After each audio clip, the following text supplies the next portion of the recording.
But it's the only person below White Holiday in the Comicsgate phone book. It's my favorite failed clone of Peter Sammetti. The YouTube sensation. How you doing, Conrad? Welcome to the show.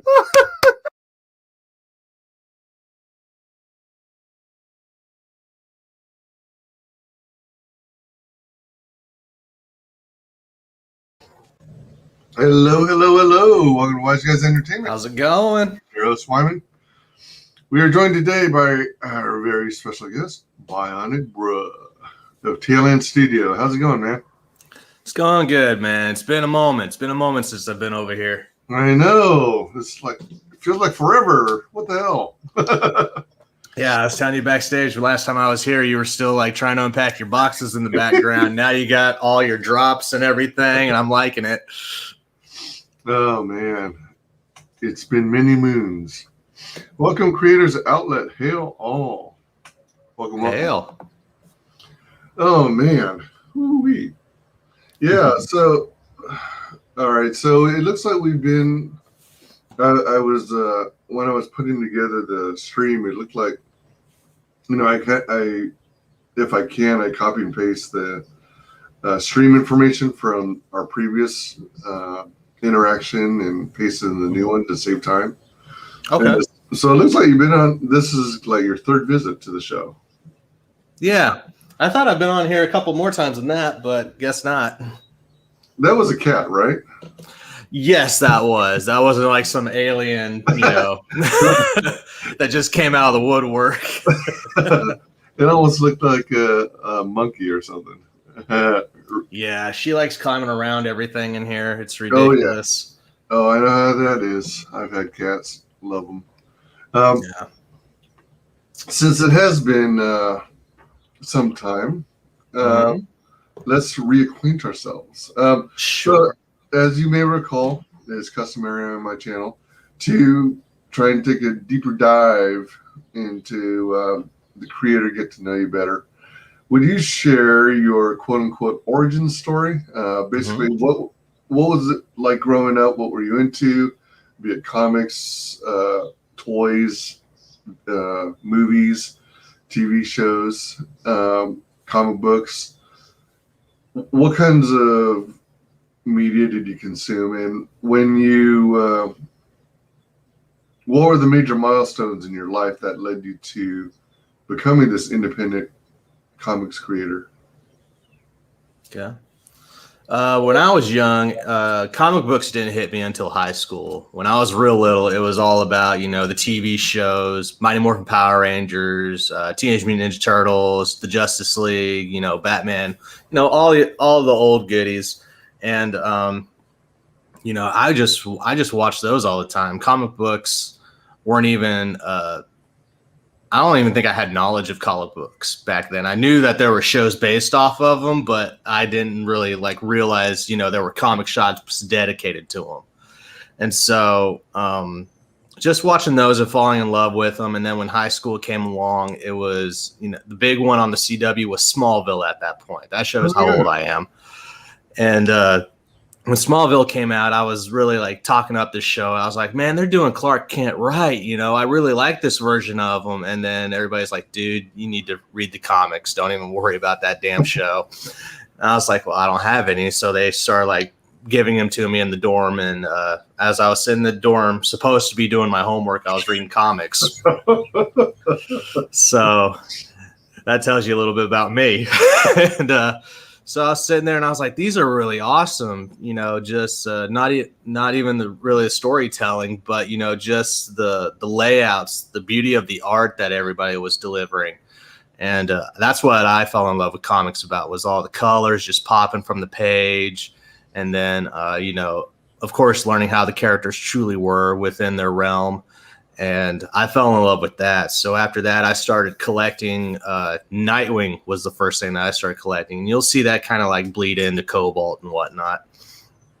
But later on down the line, you know, my friends started introducing me to, you know, Jeff Johns' Green Lantern or Green Arrow. I stuck with DC. I don't really mess with Marvel. I don't know why. I'm just tired of, you know, every incarnation of Wolverine being, I don't care about people. Wait, I do. And so it just drove me up a wall. But, you know, I guess people could counteract that with, you know, Batman, you know, is over 80 years old and still cries about his parents. So, you know, everybody has an argument. But, you know, so after that, in 2013, I was working in a factory, a little bit older at this point. And I actually lost 4 fingers on my left hand. So I became an amputee.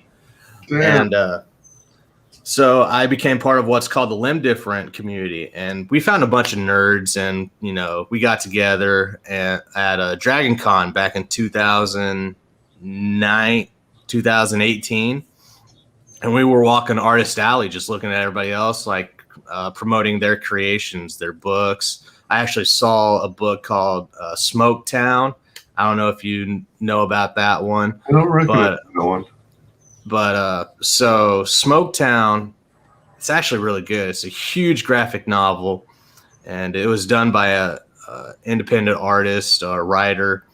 And then I started learning about Unshaven Comics, the guys who brought about Cosmonauts. I mean, not Cosmonauts, but what were they called? Something Knots. Crap. But anyway, I was walking the Artist Alley with one of my limb different friends, and he was like, hey, man, have you ever had an idea for a character? And I was like, who hasn't? You know, everybody's thought about their own personal superhero sooner or later. So I started talking about, you know, the different ideas for Cobalt, you know, just, you know, a very dumbed down version. I really hadn't put like 100% thought into it, but enough to like, you know, kind of give like a little, you know, elevator pitch, I guess. And he was like, I'm going to get you in touch with somebody. And I didn't think anything of it, because how many people come into your lifetime and say, I'm going to get you in touch with somebody, and nothing ever amounts to anything. Right.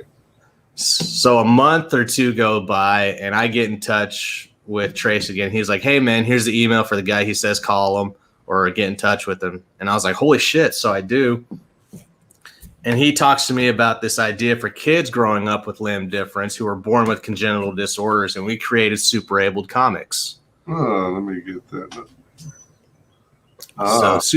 So Super Abled Comics is an anthology of 6 different characters that we wanted to represent for kids with limb difference. And of course, my character's right there in the middle, down there at the bottom. That's Cobalt. So, you know, but yeah, it was a great experience. And right after that, I caught the bug. And so that was a 7-page origin story I did for Cobalt, and Cobalt Atlantis Thrashing is the aftermath of that origin. Was when you were part of that program, did every creator retain their own IP? Yes. So Travis is very much, you know, he's a friend, you know. He's not just the editor of the book. You know, I've hung out with him at the Lucky Finn project up in Ohio. I mean, up in Troy, Michigan. And we still talk to each other back and forth on the Facebook Messenger, along with my buddy Trace and Brian. So it's very much an actual like family or community. You know, we're very much in touch with each other all the time.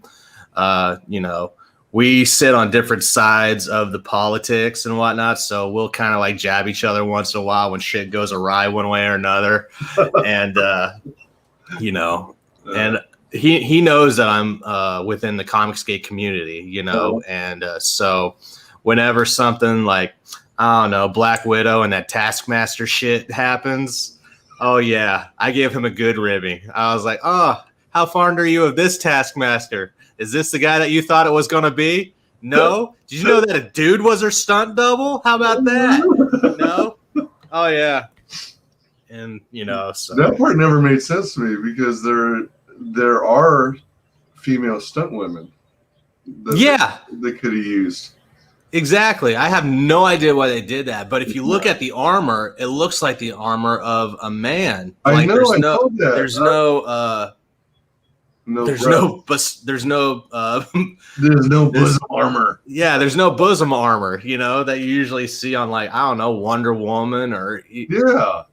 But I mean, at the same time, you could argue they didn't really do that for the women in Game of Thrones, but Game of Thrones is a different, idea altogether, Right. So, I but mean, it bugged me. Like I know Marvel's going along with this forward thinking quotations of, more diversity, more inclusion, but to actually like have a female's head just like cropped out and put on a man's body, that was the most ridiculous asinine thing I have ever seen in my life.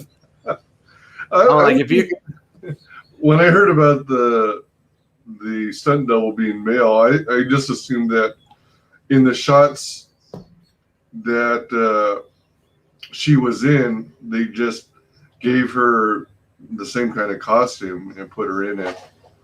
And then, they did. At least I think they did. As opposed to like photoshopping the face on the body.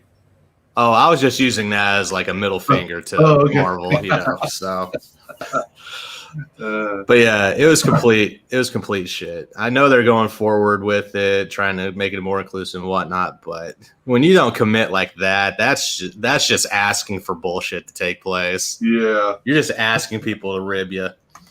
Yeah. Out of curiosity, you mentioned Smallville, and you're enjoying the way Clark Kent was depicted. That was a pretty decent series, all in all, I think. Yeah, I didn't watch all of it, but I guess the only thing that really bugged me is that they spent so much time, so many seasons of him as Clark. And he was doing all these, he was using abilities, and it kind of nagged me that he was wearing a sweatshirt with an S spray painted on it. Yeah, a little bit after season 7 or something. Yeah. Yeah, that annoyed me to no end. I'm not sure why it hit me so bad, but yeah, they gave him like a black duster and black clothing, and then the silver S. So it kind of looked like the Eradicator outfit, I guess. But the creators of that show said that they never wanted to put Clark in the Superman outfit, which I kind of, when they tell you that's what they intend, I was like, all right, I'll sit back and see how they do it then, because you're not going to be getting the Superboy idea. You're not going to be getting him as Superman. So I just sat back and waited, and they did it right. They didn't introduce Lois until about season 5 or 6. Lana was the big thing. I loved how they made the friendship of Lex and Clark, and how that actually became the epitome for them to be enemies or nemesises down the line. And Michael Rosenbaum as Lex Luthor, that's my favorite Lex Luthor ever. I don't think anybody's going to be able to beat him as Lex other than the animated show. And but Tom Welling as Clark, he came in as this naive school kid, just learning the world. He was in love with this, girl that would barely talk to him at the beginning. That's every guy's idea of high school, basically. Yeah. The pretty girl's never going to talk to me, or yada, yada, yada. Yeah. So, yeah, man. Yeah, I enjoyed it wholeheartedly up until season 6.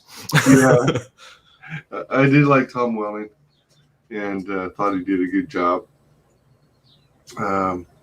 Yeah, so let's see here. So do you consider yourself like a jack of all trades? Do you letter, pencil, ink, color? Did I already say letter? Yeah.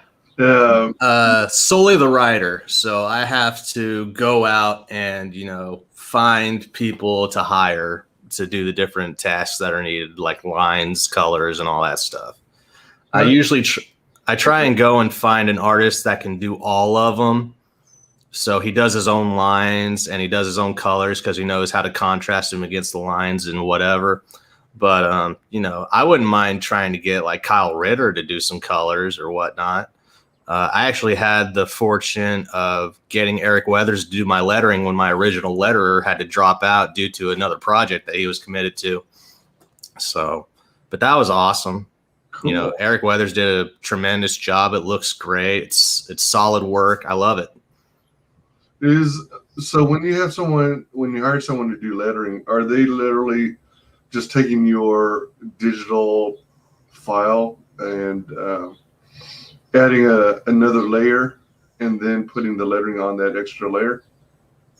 Yeah, so I'll have the colors and everything completed, and I'll leave those in a file on my G drive, and then I'll just ask a letterist if he's available, ask him his rates, and then if I like it, I'll go ahead and add him to that drive and let him just be part of that one folder, because I have a folder in the G drive called Cobalt Project, and I have like 12 different folders within that one folder. So I can actually go in and select which actual folder I want that person to be part of, allow him to be the editor or just the viewer or a commenter to give notes, and I'll do it that way.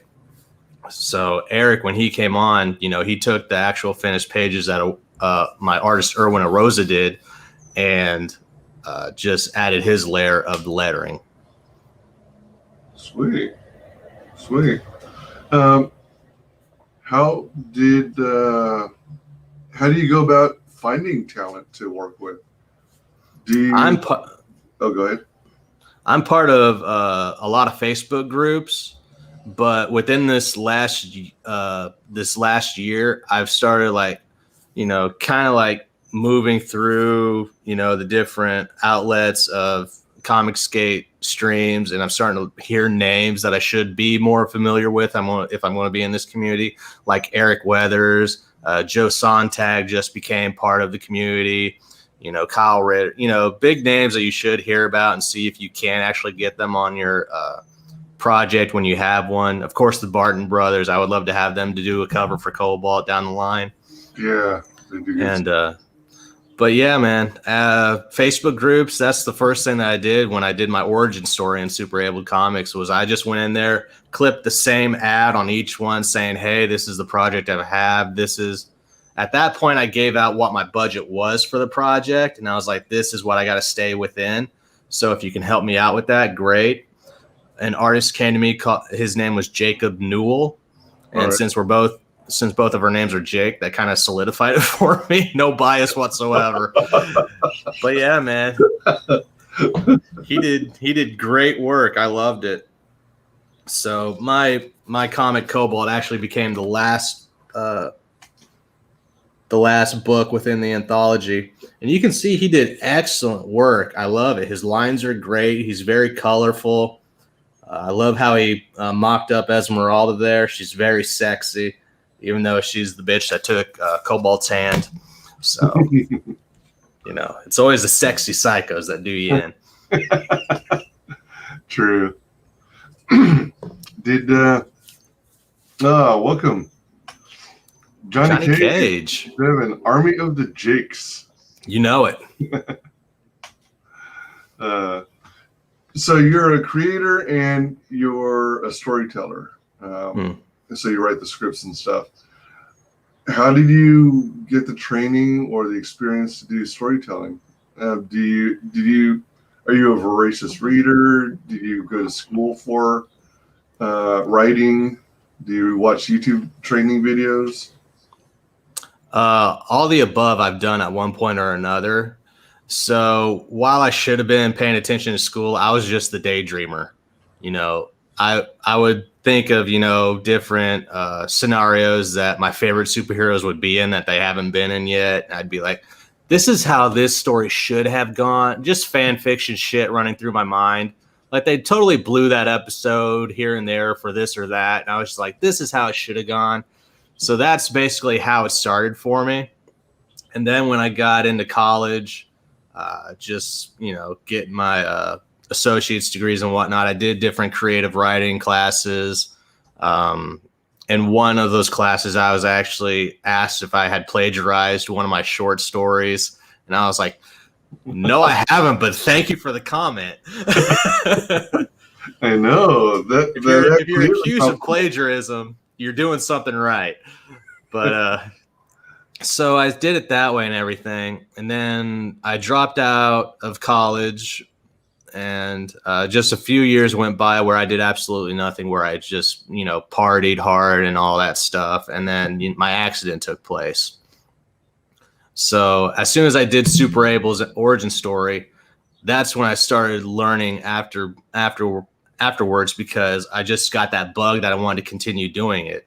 So on YouTube, there's this channel called Film Courage, and it has all these different directors and writers come on, and they're interviewed, and they're asked about their processes and what different steps is for you to complete a script or just market and different stuff like this. Kind of like what Rob and Clayton do on their channels on how to draw comics and whatnot. But this one was what I looked at before I was introduced to them. So very much I would just go on walks after listening to Ethan Van Sciver's podcast, or his channel. I just call it a podcast because I would walk and listen to it. And then I would turn on Film Courage and just listen to what different ideas they had. Because every time they had somebody new on to talk about their stuff for an hour or whatever, some different idea or just a different way they would describe the same idea would just make a light bulb go off. And I'd be like, oh, that's what he meant. That's how he could do that. And I would take that, jot it down, and use it for me later on down the road when I started, creating this project. Nice. So let's check this out. So we've got Cobalt, Atlanta's Thrashing. So we were in Twitter DMs briefly because I was inquiring about the name change. So it used to be Cobalt Thrashing About. Yes. And you changed it to Atlanta's Thrashing. So you want to talk about that? Definitely. Pardon me. So while I was out there trying to shill Cobalt, thrashing about, I actually gave an incentive on Comic Artist Pro Secrets for him to show it on his YouTube channel. And when he did that, he opened it up and he watched the video. He was like, that's a pretty damn good video. He was like, that's great art. He said he was relating it to a different comic that came out that had a similar page of panels done, but he said that Cobalt did it way better. And that just made me bubble up with all kind of giddiness. And I was like, hell yeah. And then he looked at the title and he was like, Cobalt Thrashing About. What the hell is thrashing about? What does that sound like to you when you have thrashing about? And Cecil was like, well, it sounds like you're struggling real hard, like you're lashing and, everything like that. I was like, that's kind of what I'm going with. And Ethan was like, yeah, you could do better with that. Cobalt's good, but thrashing about, he basically said that sucks dicks. So I was like, all right, back to the drawing board with that one. So I changed it up after listening to EVS, and now we have Cobalt Atlanta's Thrashing. Now, forgive my bad memory, but was it always specifically focused on taking down Atlanta's ruthless gangs? Or was it gangs in general, not necessarily Atlanta specifically? In the origin story, it takes place in Atlanta, so I very much have that instilled in the Cobalt mythos. I lived in Atlanta for 3 years, so I kind of know the layout of everything. So it mimics the layout, but it's not it exactly. I'll give a little nod to different places that I've been to. If you've ever been to Atlanta, you need to go to this burger joint called Varsity. It's a known staple there. It's been there since the 1920s, I think. But in Cobalt, I changed it up and called it the Quarterback just so they can't dock me for suing me or whatever. But it does give that little nod there. And I'm going to do that at different parts of Cobalt's story. Just, let people, if they're part of Atlanta, they'll get the layout of what it is. And then if they're just part of Cobalt, they kind of get to like mimic. And if they want to go, if they have so much time on their plate, they want to go to Google Maps and try and relate and correlate which one's which, you go right ahead. But, it's pretty good. Nice. Now, we are talking about Atlanta, Georgia, right? Yeah. I live down there, and all the superheroes of Marvel and DC, they're always up in New York. Yeah. Even the Ninja Turtles are even in New York. I was like, I'm not fucking using New York, and I can't go to California because the fucking West Titans are over there. So you got California done; they're taken care of. Yeah, the Washington was taken. Yeah. Seattle was taken care of because the Emerald Archer has to be part of the Emerald City. Go figure. So I was like, God damn, where am I going to go? What hasn't been used? And I was living in Atlanta. I was like, I'll use Atlanta. Atlanta has not been used. So the Cobalt Atlantean. Yeah, there we go. All right.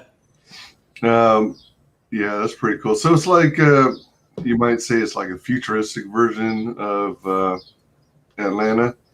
Most definitely. Yeah, I have not put a year or a time frame on Atlanta. I don't want to, be caught up with, I don't want to be boxed in with dates and stuff like that. If I need to like make a callback to a certain time that an incident took place, I'll be like, well, 9 months ago we were doing this, or 6 months ago we weren't hiding out away from the cartel and shit like that. So yeah, I'm not going to put any specific date on it, but years will pass. All right. So is this, are you looking for this to be an ongoing series, or are you looking at a finite number of volumes? I was thinking about first making Atlanta's Thrashing into a 4-issue miniseries. But with the way I'm telling the story and how much I'm trying to delve into the characters versus trying to world build Atlanta around them, I'm just going to keep going until people get tired of it, man. I love doing it. And until people are like, dude, this shit sucks, we need something else from you, I'm going to keep on doing it. I've got, 3 or 4 other stories on the back burner, just waiting to be played with until I get Cobalt, to where I can like drop off. And if I want to come back to do it, people will be like, all right, he's back on Cobalt. But, those are going to be down the line because I want to deal with space sci-fi and a work that I'm working on called Riot. And then I got another one called Damascus that has to do with mythologies and folklore of different nationalities. And I'm going to bring them together into one world. Oh, all right. Kind of like 7 Deadly Sins, but a little bit different. And then I've got another one. I'm working on a female counterpart for Cobalt, where she's a superheroine who actually has superpowers because Cobalt's, masks and soups within a cyberpunk realm. So that's how it's going about. Okay. How long has Cobalt been in the making then? So you introduced the character back when you did that anthology. So roughly how long has the development of Cobalt been? The anthology actually became a physical copy in June 2019, but that was only just like a base of an idea of what I had for Cobalt. I didn't think of putting him in a cyberpunk realm. I didn't think of bringing in other superheroes and masks and stuff like that. But after I caught the bug, you kind of have to start thinking about that stuff to make the character grow, to make his world grow, to make it keep, ramping up and have all these different ideas so people can become attached and, want to take part within this story. So I started thinking about all that down the line as I was creating this next story arc. And it's been fun. It can be a little tedious at times trying to come up with just like low level characters that you're going to be doing one and dones with down the road. you know, like just coming up with different names where everybody doesn't sound the same. Like, you know, you don't want, you know, Jack be right next to Jake, and you don't want Martin to be right next to Michael and shit like this. And you're just so coming up with names is probably the most difficult part for me when it comes to storytelling. What is your storytelling style? I mean, do you follow kind of the format of a movie script, or do you do traditional writing where it's blocks of paragraphs, or do you start from an outline and then mark out the main beats to the story and then flesh it out? You know, I movies and television shows have always been part of my life and everything. And if there's an ongoing thing, like an ongoing story arc that takes place within the shows, like a good one to start off would be like Arrow. You know, that kind of storytelling. Now, I'm not doing any of the past scenes, present scenes, future scenes, and mixing those up. This is very much an ongoing, forward-moving idea. I'm not really, you know, trying to mix it up to where a past experience mocks up what's happening now in the present to get you this climax going to happen down the road, like they did with season 3 with Deathstroke, because they didn't even mention the idea of Deathstroke until season 2 anyway. So if things aren't there, it's because I just dropped them in right there at that point. You know, I'm not going to be like Harry Potter's creator and be like, I had the Horcruxes idea all the way through all 7 books. You did not, you lying bitch. But yeah. Cool. So since you work with since you're doing the story and you work with, is it one artist, or do you have a couple people doing different tasks? Because you mentioned that you try and find talent who can do multiple tasks, like pencils, inks, colors. Yeah, I like a person that is kind of like the trifecta. Not letters, but colors, lines, and, you know, just grayscale if need be at a different point or whatnot. But the lettering, I definitely bring in for somebody else, or had to at this point. I asked Jacob Newell on the origin story if he could do letters. He was like, nope, can't even make titles, but I can definitely make you the art that you want for your interior and your cover. I was like, cool. But yeah, if somebody is able to do it all in one go, I'll hire that guy if it looks good enough to me. Like Jacob Newell, he was a great artist. As you saw, his lines were clean. It was colorful. It sparked, you know, and then Super Able was made for kids. So when I came and wanted to do Atlantis Thrashing, I wanted to go a little darker, a little bit more grittier, because now we're going into a cyberpunk idea and we're starting to flesh that out for the continuance. So I got an artist and hired him on, who also surprisingly does everything of lines, colors and stuff like that. And his name's Erwin Arosa. He lives in the Philippines. So we've been doing all this over Google Drive. Oh, wow. I put my script up on Google Drive, gave little tidbits of what I wanted in the panels. And I like letting the artist go to town. Just give him the script for each page and let him interpret it how he sees, fit. And then when I get it back, I just love seeing, you know, the thumbs first, just like little scratches of what's going to take place. And that gets me the most giddy because it feels like something's about to happen, man. And then when the lines come about, I get a little bit more excited. And then when the color's here, it's just like an orgasm. And you're just like, ah. But it's been a great experience. So you literally let them go to town. You don't even like do preliminary thumbnails and send it to the artist. No, not at all. You just give them the written word. Yeah. Like I did that for Jacob in the origin story, and somehow his his idea for the scenes and mine just lined up. And that's perfect. When something like that happens, it's great, man. Like when I gave the script to Irwin, same thing happened, man. Like what I had going on in my mind was going on in his mind, and I was just like, yes, another success. And so, yeah, those are special. Those are special connections when the vision of the storyteller matches the vision of the artist. That is cool. I meant to ask, do you still hear from people who were fans of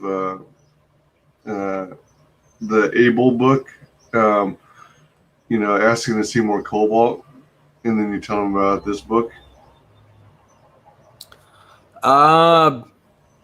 There was one guy who emailed me about it and told me how much he loved it. He was an LBK amputee, which means below the knee on his left side. And so he told me that the characters really resonated with him because he comes from a biracial family. He's a white guy. He has Hispanic kid or mixed kids. His wife's Hispanic. And for me to take Esmeralda Blasco, who's a Spanish female, and she's kind of leading the cartel throughout Atlanta, and having, Cobalt and his family come in, just, not necessarily being purposeful on the diversity, just, different characters come in from different areas. And he was like, I loved it because you had Esmeralda actually speak Spanish a couple times. And, that just really resonated with my family and how there's a difference between, linguistics and whatnot. And I was like, that was pretty cool. And, but no, he's the only guy that I told about this next issue coming out, Atlanta's Thrashing, because this one's not for kids, man. This isn't. This is going to get a little bit more gory and a little bit more serious. Yeah, he might still be interested since, he's grown since. Yeah. But welcome, Genuine Comics. Hello, chat. He actually bought one of the tiers where you could put a character within one of the stories. Ooh, nice. What up, Adams? And so when he did that, I knew that it really connected with him. I don't really know why my story connected with him that much, because it's very much, the vengeance story. Everybody's heard that one. But he really enjoyed it. So he picked for his character to become part of my story. And since Super Abled Comics wasn't coming out with a second volume yet, I was getting really antsy because I wanted to make the next thing happen. And I knew it was going to be more than 7 pages this time around. So I was like, hey, guys, I'm going to go ahead and do this one thing with Cobalt. If we start up doing Super Abled again, I have a different character I want to throw in there already. So don't even worry about it. And they were like, cool, man, go do it. So I went and did it. His character is now the tech savvy guy for the group. That Cobalt's team is starting to come together. And, it looks exactly like the guy. I spoke with him a couple times over Instagram's messengers. And he's a real nice guy. He's really cool. But I think he's going to be really happy with what I did with his character. So he's actually a tech savvy guy. He's all about the zeros and ones and computers and everything like that. So of course his character becomes the hacker for Cobalt. And but different characteristics and tidbits, are a little different from him. Like I named his character Billy Bunker, and he's a huge guy. Big guy, bald head, red beard, totally does not look like the hacker type that you would think would be there. So, and then the guy loves his beer at the same time. So he's very much that kind of comic relief. Okay. But, yeah, man, I had a lot of fun, trying to bring his character together. It was fun. Sweet. Let's check out the trailer. Cool.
Who made the trailer?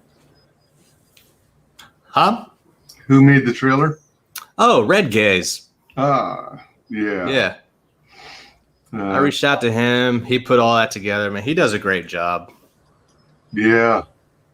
I'll probably be back to get him to do the second trailer for the second issue. Some of the interiors kind of look like watercolors, and then with like a layer of scratchiness applied to it. It's quite interesting. Who's Adams on this book? I like the sound of that guy. Adams is I. Yeah, my name's Jake Adams. Oh, all right. So we got a Jake army and an Adams army. Oh, you know it. We stick together. Yeah. Yeah, I really enjoy this image here. That's pretty cool. Yeah.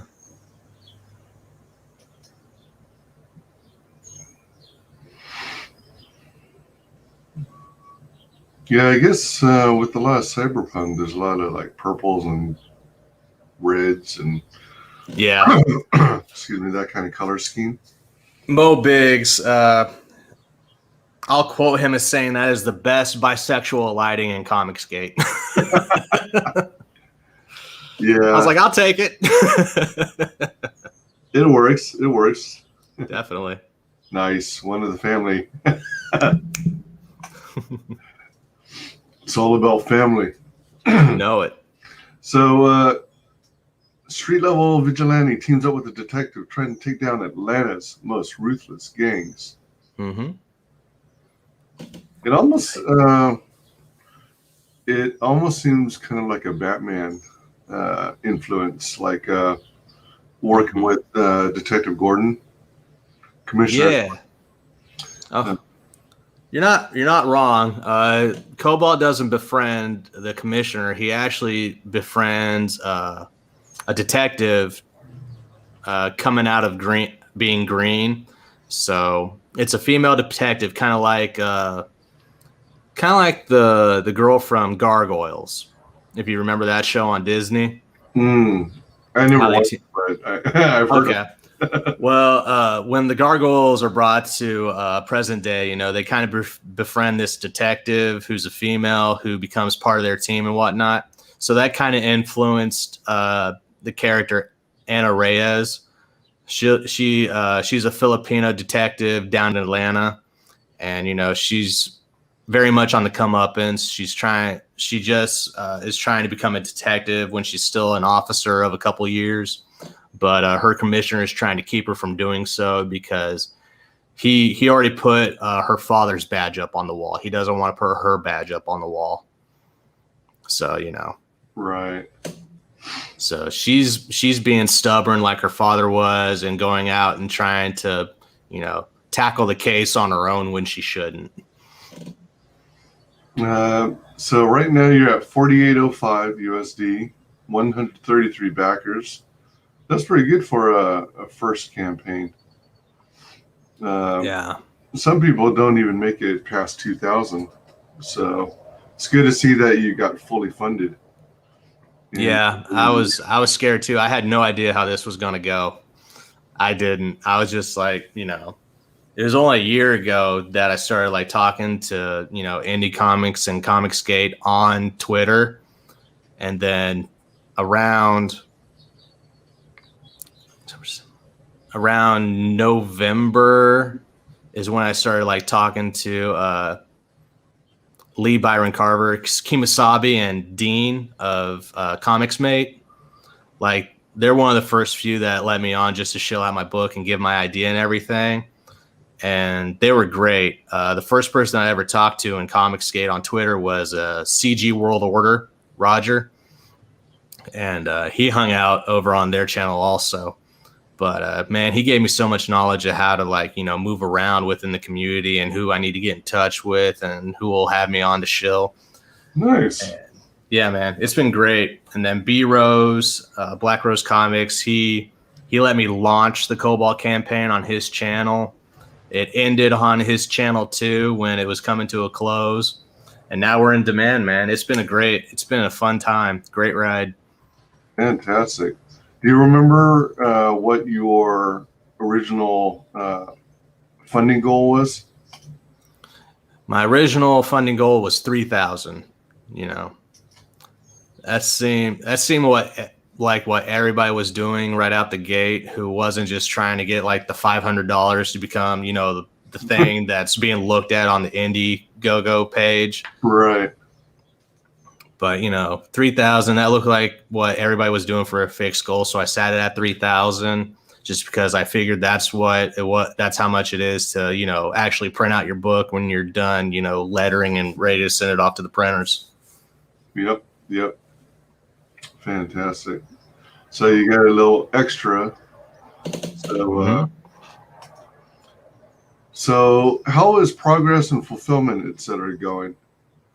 It's going great. We're actually at the printers right now. We're using the same printer as Joe Catapano with Star Circuit. We're using Comic Impressions down in Florida. I actually just got done emailing back and forth with Rob, who works at Comic Impressions, because my page 11 still had the lettering outline that Eric Weathers had on there. So he has a safe space where he doesn't put the bubbles. Okay. And that when they sent me back the PDF to say, hey, this is how it's going to be laid out for the comic. Does this look good to you? I started looking through and I was like, yeah, that looks great. What is that on that page? That's still the lettering outline? Holy shit. So this morning I text Eric Weathers immediately. He was like, I was like, we still have the lettering outline on page 11. Do you have a copy that doesn't have that on it? He immediately sent it to me. He was like, dude, that's my bad. I was like, I get it. There's a lot of shit going on. But, you know, everybody that I've worked with, they're quick responders. They're quick to mock up, you know, and update a page if something's wrong. And in your digital copy, your print copy, is it easy to swap in and out as single pages? Or did you just have to get a whole copy of like the PDF or whatever? From what I hear, Comic Impressions actually takes care of you more than most other printer businesses, because when I sent them my folder, they were like, their actual website says, hey man, you need to put in PDF form and download it through this link, blah, blah, blah, blah, blah, you know, just, you know, steps. And I was like, hey man, my pages aren't loading up because they're each like 43 megabytes big. You know, each page is a TIFF file. So it wasn't, every time I loaded a page, it would just take longer and be more slow to load. And then it would freeze out. So I emailed him immediately. I was like, hey man, I'm having a hard time trying to load my pages onto your website. What do I do? They're like, hey man, that's an old website page. Go to this new page right here. Here's the link. So I was like, awesome. And this link, he was just like, take your folder from your Google Drive and just throw it in there. Just make sure your pages are all lined up and ready to go. So I did that, threw it all in there, and it was that easy, man. They sent back the PDF form. So I didn't even put it in PDF form. They did that for me, sent it back, said, hey, dude, this is the layout. Does this look good? By the way, you have 46 pages in here. We can only do 44 or 48, so either add or take away. So I took away 2 art pages that Max Bertolini, the cover artist, did for me, and I'll save those for another time. But yeah, man, so Cobalt went from 32 pages to 44 pages because a stretch goal that we didn't hit was going to be adding the 7-page origin story to the book. I said, screw it. I want you guys to go ahead and have that. You guys have been great. This is my first campaign. It's a success. Let's go ahead and throw it in there. So I did that. We're at 44 pages front to back. Nice. So it's already in print. Yeah. When do you plan on starting fulfillment? As soon as I get a copy and I okay it. So Well, yeah, you still need to get a proof, right? I've got the bags and boards in my closet just waiting to put comics in them, man. I've got the Gemini boxes. I've got good boards for them with the plastic wrap and everything. I've got all the physical tiers sitting here around me. So if you were on the mailing list and you were an early physical backer, for being on the mailing list, you're getting your metal trading card with art from Max Bertolini. So this is my cover artist who did this. Sweet. Max Bertolini, he's done cover art for both Dark Horse Comics and Heavy Metal Magazine. So you see how sharp this is on the edges. Phoenix Animation over on Black Rose Comics, he smoothed them out for me with the updated version, and we also have the tail end logo on the back. All right. So this is what every mailing list backer will be getting on the physical tier. Very cool. Our first stretch goal of $1,000 brought us to $4,000. So that first stretch goal was the tail end comics patch. Oh, patch, nice. Yeah. Well, you know how much Shay loves her patches. Yeah. So yeah. Is it the style that you stitch on, or is it iron on, or both? No. This is stitching. Right. This is hot cut stitching, 100% embedded, and this thing's 4 inches wide, dude. So here's my chest. Everybody's gonna know that you back tail end. Nice. I've got the metal prints for the metal sized metal print of the cover art. So this is nice and shiny. I've got all of them sitting over here at the corner right now. Is that also done by Phoenix Animation? Phoenix Animation did all my metal. Nice. This is the poster print done by Albert De La Cruz. All right. Art of Bert. So this is what is this? This is an 11 by 14. 11 by 14. And it's beautiful. I made sure it's real thick poster paper too, not that little bitch ass paper that everybody seems to be getting. But yeah, man, I went all out for my backers. And then this is the 12 by 18 print. Oh yeah, that's nice. Oh yeah. So that's also a metal print, right? Yes, this is metal also. Oh man, that's beautiful. That is beautiful. Oh yeah. But yeah, all the physical tiers are here except for the comic, and as soon as that gets here, we're going to be shipping out, man. So with these bigger prints, does that mean that you're going to be using like a large version of a Gemini mailer, or like for the bigger prints, they didn't sell as many because I'm a first time campaign. I'm the first timer on a campaign, so not everybody wanted to back all those tiers. But I had like 3 or 4 people buy either the comic metal print or the 12 by 18 print. So I'm not really going to worry about shipping hitting me on that one. This campaign is free shipping for all physical backers. I went ahead and put that within the actual tier. You're not going to be getting hit with that extra $9, $10, $15 at checkout. I already included that. I didn't want you to get docked again. So, on this campaign, I might hit the yellow or the red a little bit, but I don't give a shit, dude, because I've been having so much fun fulfilling and bringing it to you.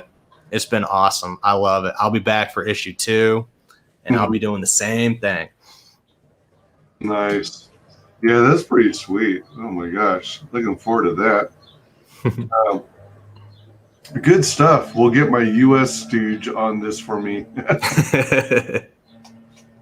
You don't fancy upgrading a Capricorn PTFE tube on that printer? I have no idea what that means. I don't either. Upgrading a Capricorn PTFE. I don't know the pre-press business very well. Looking it up. It seems like oh, you may have to explain that, Adams. another thing that I've been doing for everybody that's had me on their podcast or on their show to allow me to shill Cobalt. So for myself, I created this like 12 to 13 inch size 3D print of Cobalt. Wait, what? Yeah, man. So for myself, this is like a 12 or 13 inch 3D printed figure of Cobalt. These are just the stabilizers. I can rip those off and get those off in a minute. But yeah, man. So everybody that's had me on their stream is getting a little 7-inch Cobalt. Oh, wow. Hey, WyzGyz, guess who's getting a Cobalt? Oh, my gosh. That's so cool. Yeah, look at the detail on there, man. Oh, the stabilizers literally just pop off? Yeah, but since the tonfas are there and they're thinner and everything, I got to be very careful. So I'm going to be getting a, what do you call that tool? Anything. It's a tool that helps shave them off a little easier. That way I don't like break anything off of them when I send them out. So all right. So when you send them out, they won't come with the stabilizers. They won't come with the stabilizers, and they won't come with the comic right off the bat. These are going to be put in their own little small boxes and sent out. Oh, wow. That's a trip. Yeah, man. I've got them in black, and I've got them in gray. Oh, wow. Yeah, definition shows up a lot better in the gray. Oh, yeah. That's cool. So are you going to hand paint them? I was thinking of just leaving black and gray for you guys to paint them the way you want to. Gotcha. But, you know. Wait, nice. That's a nice surprise. Yeah. Let's see. So regarding the Capricorn PTFE2, he's referring to tube for the filament. Oh, okay. So I'm using 3D printer, not comic printer. For the black ones, I'm using PLA, which is just plastic, but the gray ones are the PTEG. Oh. So PTGE is a little bit harder material. That way it doesn't break as easily. But both of them, I haven't had a problem with. You know, I've had them fall off my shelf and nothing's broken off of either one. I've tested them out a little bit. Really? So yeah, so we're good. One's a little bit of a harder material. You have to burn it at a higher temperature, but they're both fine, man. They're both good to go. And I make sure that I slow down the speed at which the actual printer prints and, you know, solidifies and makes the mold, because I want them to sit on top of each other a little bit better, to be more intact. Because when this thing, you just let it go at normal speed, that's a little too fast for the definition and the detail that I want. Yeah. So 3D printers, they run on electricity, right? They plug into the wall or something? Yeah, I've actually got mine right here in the corner. I actually just got done printing another Cobalt. So I got to take all of the like little melted plastics off of it. Of course, he's got this one between his legs so his balls don't drop off. So, you know. Oh, man. But yeah, it's just that easy to take them off. Whoa, that's cool. Yeah. Oh, damn. I love 3D printing, man. Up there on my shelf, you see my Vegeta, and you see my, yeah, that's Thanos. All right, yeah. It looks like it. How cool is that? If you don't mind sharing, how much does a printer that size cost? This is the Ender 3D printer, the Ender 3. I don't know. I don't think I have the Ender 3 Pro, but it's an Ender 3. And this thing ran me about $300. And I love it, man. Wow. The filament only costs about $25 a roll. And it's a big fucking roll, dude. I mean, look how huge that is up there on the top. So you can get... They'll do some sales where they'll have like the smaller ones. So you can see the size difference right there. Oh, yeah. And you can test out the different colors or whatever. So I've got gray, I've got black, I've got blue, and I've got clear. So I'm just playing with stuff, you know. That's so cool. Love it. Adam says, want. Johnny Cage says, that's the coolest thing I've seen in a while. Appreciate it, man. Stock hot in. I forget analogies and terms for this thing, man. Stock hot end. I'm gonna say yes. Sorry, man. Fellow Ender 3 user here. You've got good taste. Yeah. So I watched a bunch of videos on YouTube of different printer users, and they've got the Enders, they got the different brands and whatnot like that. They have them that range from like $200 all the way up to $1,500. But the Ender 3 seems to be everybody's favorite at the point that I bought mine. So that's what I went with. Cool. No, you're fine, Adams. You're good, man. It's fine. Lots of jargon, and I'm dragging the stream off topic. Yeah, you're good. You're good. Those are fun things to talk about. I'm quite fascinated with 3D printing, and I'm thinking I might go in that direction eventually too. I'll do it, man. I don't create my own files. I hired somebody to make that Cobalt file for me, and I'm just able to print it out. That's what I was about to ask next. No, I'm not that talented. No. Are you a 3D modeler too? So I'm the writer. I'm the writer for Cobalt. So what does a modeler ask for? Do you just need the 3 or actually 4-sided? Prices range. I use Fiverr.com. If I don't find somebody within the indie community on Twitter, I use Fiverr.com. So, and it can range. I've had people send me shit files for like $25. I've had people try and have me pay $300 for a file when it wasn't that great. Oh man! And when I try and print them out, shit would fall apart, or it would just get real wonky and not even follow what the layout was supposed to be for it. But this guy that sent me this file for Cobalt, I will use again. It was $150 for that file, and the detail I got for that is phenomenal. Yeah, we've got some. I don't know them off the top of my head, but we've got some 3D modelers in CG, so that's pretty sweet. I think Aerith is doing like little miniatures like you would use for tabletop gaming for his characters. Oh right. Yeah. Oh, and oh shoot. What is it? Joe Catapano and Star Circuit's doing a 3D print for his bike. Yeah. Yeah. That's really sweet. Aria Black is working with somebody for Tailless. Yeah, for Tailless, who's doing like muscle figures. Mm-hmm. Yeah, so we got a lot of people. Pretty sweet. Yeah, I really like this image here. Yeah. This is the standard cover, right? Yeah, that cover art was done by Max Bertolini. Again, he's done covers for Dark Horse Comics and Heavy Metal Magazine.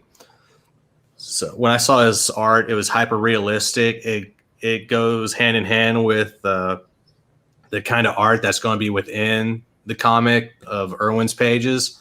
So when I saw that and I saw how well he does it, I mean, I had to get him on it. So I immediately hit him up, and this is the cover that I've been using to promote Cobalt this time around. Nice. Yeah, it's really good. Then you got some interiors. Mm-hmm. Nice. Action shots. Yeah, it reminds me of like watercolors. It's it's pretty trippy. Yeah. When it comes to a cover, matching the interiors, I appreciate that kind of stuff, because one of the things that used to nag me from DC and Marvel is when they had one cover, a beautiful looking cover on the inside, and the interiors were like anything but. Yeah. Nah, for my first issue, going out to try and like encapsulate hundreds of people, I knew I had to bring my A game. So that's definitely what I set out to do. Wow. Yeah, this is cool stuff. Asking for $3,000 as a fixed goal for the comeuppance of Cobalt, Atlanta's Thrashing. Anything after that is going to be put back in the tail end studio for future projects. And can you remind me again how you came up with tail end studio? Yeah, man. So after I got done doing the origin story, I started watching EVS's YouTube channel, and I started hearing the term Comicsgate. And I started learning how everybody has been doing Comicsgate since maybe its influence starting in 2017. So with everybody coming over here and I'm learning about all these different channels, man, I was like, dude, I'm really coming up on the tail end of things. So that's what Tail End Comics and Tail End Studio became. Just because I was coming up behind everybody, dude. I was just on the tail end of everything. And was it because of tail that made you think of a fox? No, I was going to use a fox anyway, just because I like that. I like the fox being a mascot, because in folklore and everything, they're always kind of magical and mischievous. But yet they're cunning and want to have fun all the time, which is what I wanted Tail End to be.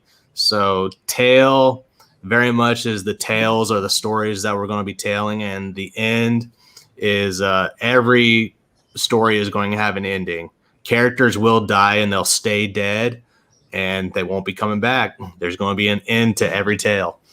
Ooh. So there are consequences. Oh, most definitely.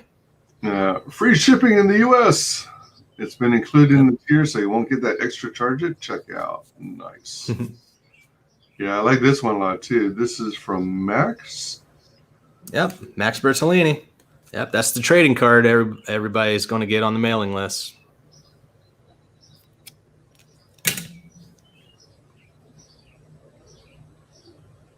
All right. So not only are you backing a badass comic, but you'll see the rewards are just as epic. Each art piece was done by different artists and exceptionally well. I love each piece these individuals have done, and wanted to find a way to put more eyes on not so well-known artists. Their name or handle will be given at the tier levels that way.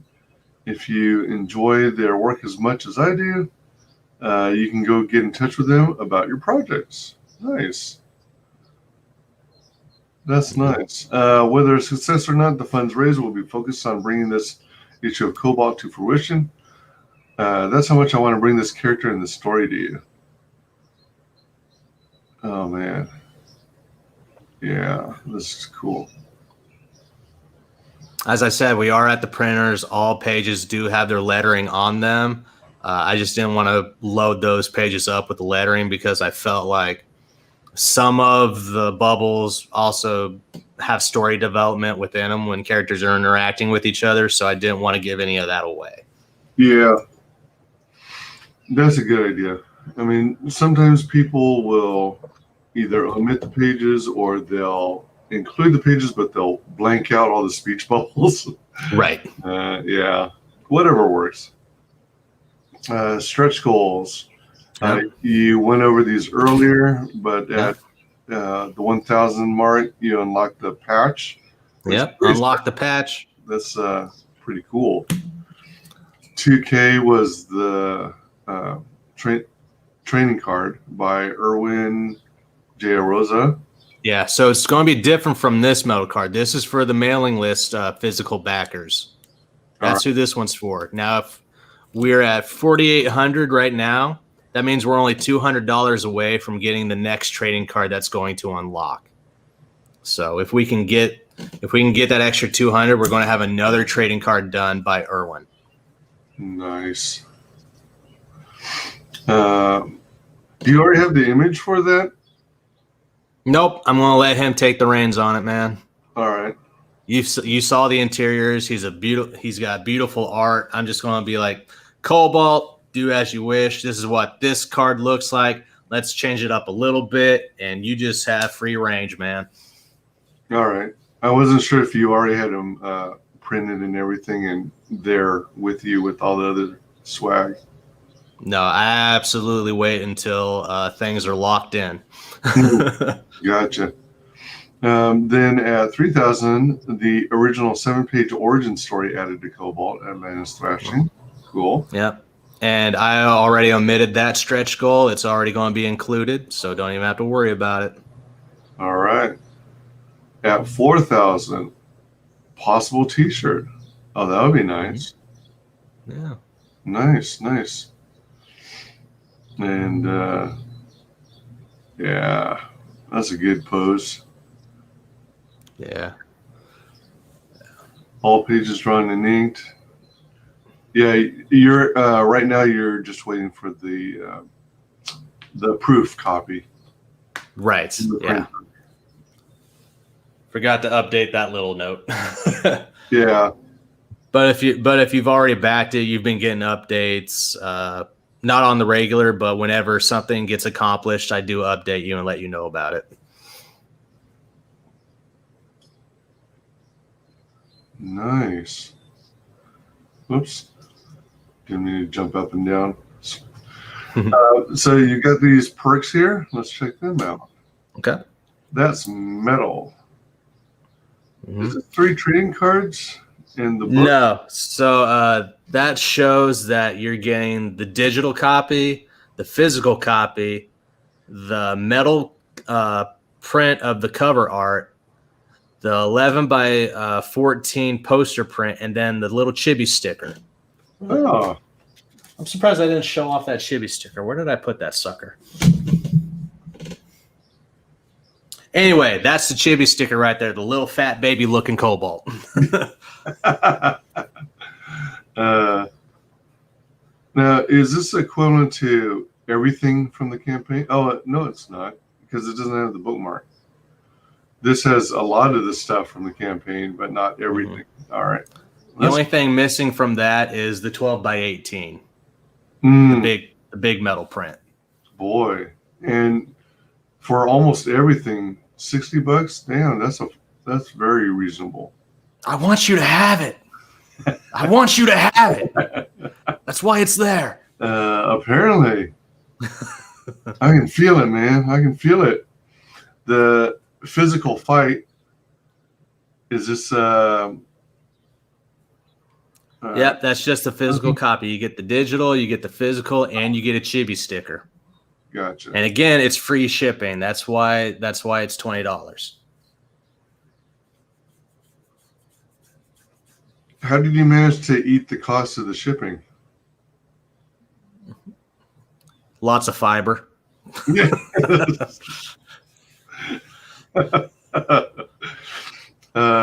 So you got the Blood Brothers. So physical copy, digital copy, and then what do we have here? We got the digital, we have 2 physicals, and then the chibi sticker. So everybody at this tier, that second copy will be signed by me. Oh, all right. So you'll get one signed and one unsigned? One that you can just frame or do whatever you want with, and the other one you can pass around like a dirty whore. All right. Then we got Stay Vigilant for 35. Yep. Digital, physical, 11 by 14 poster print, and then the chibi sticker. All right. The name's Cobalt. Yep. So that's the digital and physical. We took out the comic-sized metal cover print and added the 12 by 18 poster print, along with the 11 by 14 paper poster and a chibi sticker. All right. So what if you're one of those like completist people and you want everything? Do you go for the name? The name's Cobalt, and then in the add-on section, select that one print that's missing? See, I messed up on that. I didn't put any add-ons for this campaign. So it was broken up. I thought And you were good.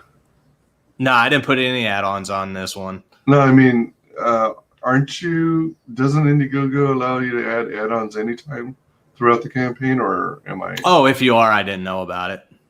All right, because it would. All right, so what's the best way, most economical way of getting everything for those interested?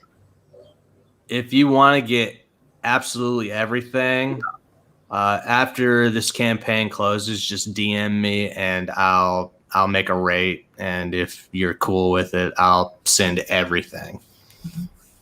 Now, would that entail? Let's see.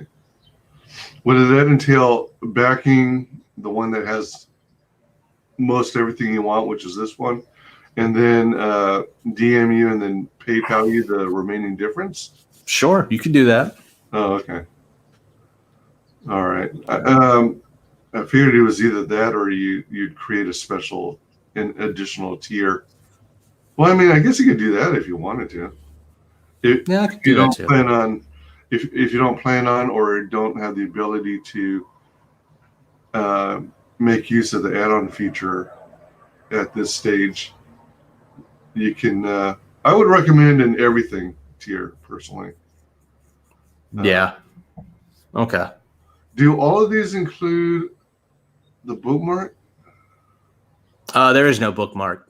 Oh, there is no. Oh, you have the trading cards and the print. Oh, that's right. Yeah. Every physical backer will be getting a tail end patch though. Oh yeah. All right, cool.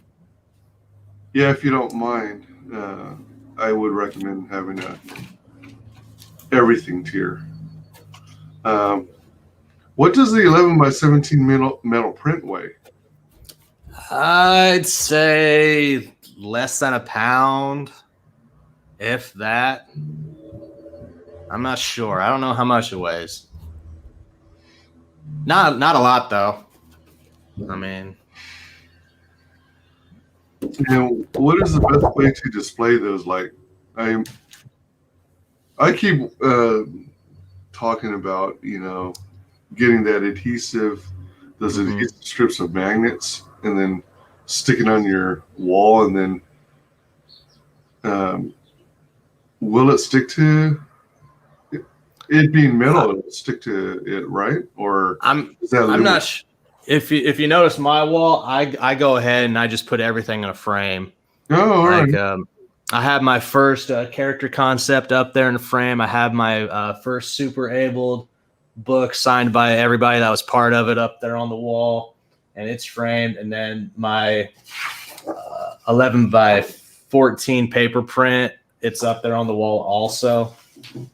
So I put everything in a frame. That's just how I am. Gotcha. Well, that's cool too. It looks cool. Just thinking of my next shipping bill is all. Oh, didn't you hear, man? It's free shipping for you. Yeah, if you're in the U.S., it's free shipping. Yeah. Free shipping. Yep. USA, free shipping. What? All right. Oh, let me check something real quick. Huh. Oh, he's in the UK. Damn. Okay. I hear you. All right. Gotcha.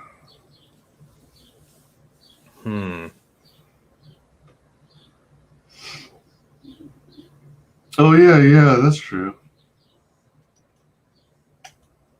Hence why I have a friendly Yankee handle a lot of CG campaigns for me and consolidate packages. Fair enough. That's a smart idea. That's a very smart idea. All right. Sweet. Good looking book. For anyone who has backed this, thank you very much for your support. Yeah. Greatly appreciate it. If you've already backed it, well, consider backing it again. You might have some family and friends who'd be interested in Cobalt. Adults only, for mature audiences. And back it once, back it twice, back it 3 times a lady.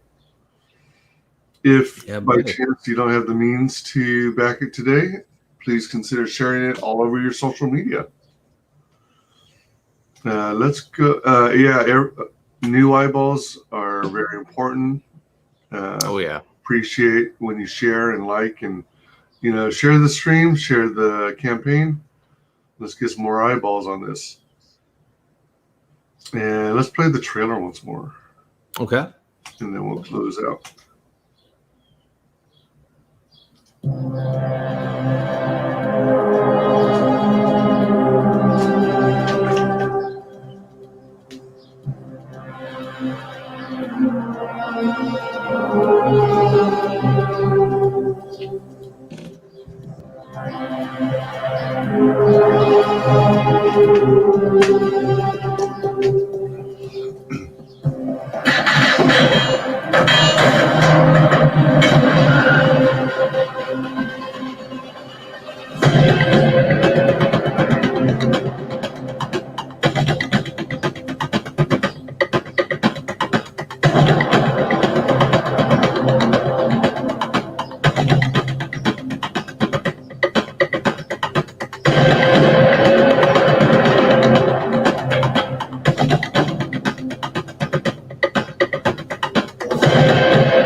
Cool. Love it every time. Yeah, I still did that effect, that animation where all the armor comes into place. Yeah. And it's pretty sweet. And let's see. Is your artist traditional or digital? Digital. Okay. Yeah. He did all that digitally. Crazy. Wow, great stream, guys, and good luck, bro. Keep up the shilling. Appreciate it, Adams. Thank you very much. For sure. All right. Very cool campaign. So let's get that up. Oh, if I'm not mistaken, you might have gone up one backer. Nice. 134 at 48.25. Yeah. If I'm not mistaken. Sweet. Yeah. Thank you all for your support. Yeah, thank you very much. One step closer to the next stretch goal. Heck yeah. And I am going to give you the floor. Would you share with the world how you can be found on social media? Sure thing. My tags are right here. So you can find me at either one of these instances on Instagram or Twitter. Bionic Bruh or Tailend Studio. Yeah, appreciate you having me on, WyzGyz, and everybody that's donated and helped this campaign come to fruition and get as far as we have. For a first timer, I can't thank you enough. It shows that the community of indie comics is thriving and people are willing to take a chance on each other, even if you're a newbie. And it also puts it in perspective that I seriously have to buckle down and I have to deliver. I don't like I don't want to be one of the ones that takes, 6 to 8 months to get a campaign out to you. We are at the printers at this point. I wanted to have it delivered by July. We are in July, so I don't know if it might be early August when you get the book, but I'm going to get it to you as soon as I can. I loved creating Cobalt. I want you to enjoy what we have put together for you, and I can't wait to start issue 2 and start shilling out that one to everybody. All right. I was just taking a quick look-see at the updates tab to see if you were discussing the time frame for fulfillment, but it looks like you covered all the middle stuff. Mm-hmm. All right. I'm not sure if you need to. You might want to, excuse me, you might want to post another update about fulfillment possibly being in August. Okay, I'll do that. All right. So thanks everyone for joining us. My social media is in the description of every stream and video I post. Please like, comment, and subscribe. Mark the bell for notifications.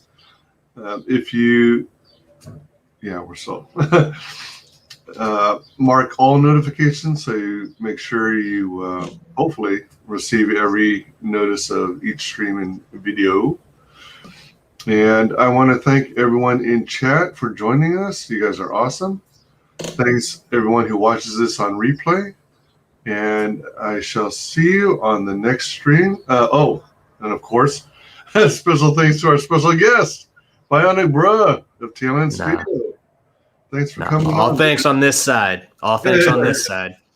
You're always welcome on this channel. Appreciate it. Take it easy, y'all. We'll see you on the next stream. Bye. Final guest that is the only person below White Holiday in the Comicsgate phone book.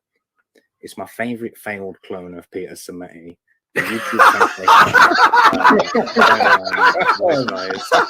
How you doing, Conrad? Welcome to the show.